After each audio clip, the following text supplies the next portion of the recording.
Magandang araw mga kapatid, nais kong ibahagi sa inyo ang mga kwento ng kadakilaang ginawa ng mga taong sumusuporta at nakikiramay sa ating Panginoon noong siya ay nagdurusa.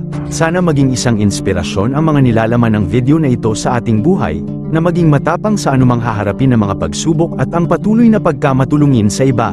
Samahan niyo po akong alamin ang mga matatapang na nakikiramay ng mga individual sa panahon ng pagdurusa ng ating mahal na Panginoon.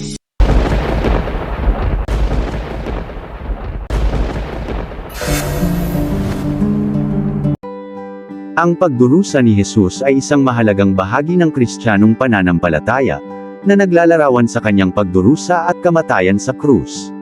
Ngunit bakit hindi nagpakita ang mga disipulo ni Jesus maliban kay Apostol Juan noong araw na nagdurusa siya?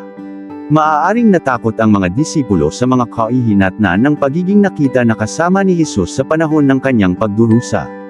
Ang mga awtoridad ay naghahanap sa kanya, at ang mga disipulo ay maaaring nag-aalala para sa kanilang sariling kaligtasan. Ang pagdurusa ni Jesus ay isang malaking pagsubok sa pananampalataya ng kanyang mga disipulo. Ang kanilang pag-alis ay nagpapakita ng kanilang kahinaan at ang kanilang pagiging tao. Mahalagang tandaan na ang mga disipulo ay hindi perpekto. Sila ay mga taong nagkamali, ngunit sa huli ay nagpakita ng kanilang katapatan kay Jesus sa pamamagitan ng pagbabahagi ng kanyang mensahe sa mundo. Ngunit may marami pa ring tao ang nakikiramay kay Jesus sa kanyang paghihirap. Katulad ng kanyang ina na si Maria na walang humpay ang pagmamahal sa kanya bilang ina mula pa sa kanyang sinupuknan. Si Simon ng Cyrene. Si Simon ay isang magsasaka na napilitang magpasa ng krus ni Jesus sa daan patungo sa Golgotha.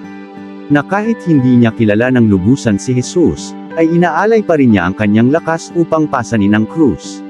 Si Dimas, ang tulisan na ipinako sa krus kasama ni Jesus ay nagpakita ng magkakaibang reaksyon. At ito ang sinabi niya kay Jesus, hindi karapat-dapat sa ganitong pagdurusa dahil wala siyang kamalian. Dahil sa kanyang sinabi, ay inaaanyahan siya ni Jesus na dalhin sa kanyang paraiso. Ang sundalo. Ang opisyal na Romanong sundalo na nagbabantay kay Jesus sa krus ay nagulat sa kanyang kamatayan at nagsabi, tunay na ang taong ito ay anak ng Diyos. Ang kanyang pag-amin ay nagpapakita ng pagkilala sa kapangyarihan at kadakilaan ni Jesus. Si Jose Arimatea. Si Jose na taga-Arimatea ay ang tao na nagsadya kay Pilato upang humingi ng pahintulot na makuha ang bangkay ni Jesus. Kinuha nila ang bangkay ni Jesus at nilagyan ng pabango at binalot sa telang lino. Malapit sa pinagpakuan kay Jesus ay may isang halamanan, at dito'y may isang bagong libingang hindi pa napaglilibingan, at doon nila inilibing si Jesus.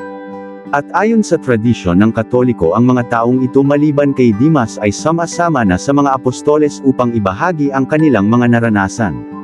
At sila ngayon ay naging santo na katulad ni Dimas na isang tulisan na nakarating na sa kaharian ng mahal na Panginoon. Ang mga taong ito ay nagpakita ng iba't ibang uri ng pakikiramay kay Jesus sa kanyang pagdurusa. Maraming mga tao ang maaaring nakasaksi sa kanyang ministeryo at pagdurusa, ngunit hindi lahat ay naitala sa kasaysayan.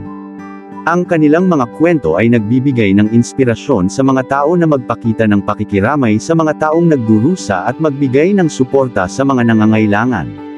Sana maging inspirasyon sa ating puso ang mga nilalaman ng video na ito. Maraming salamat po sa inyong panunood. Hanggang sa susunod.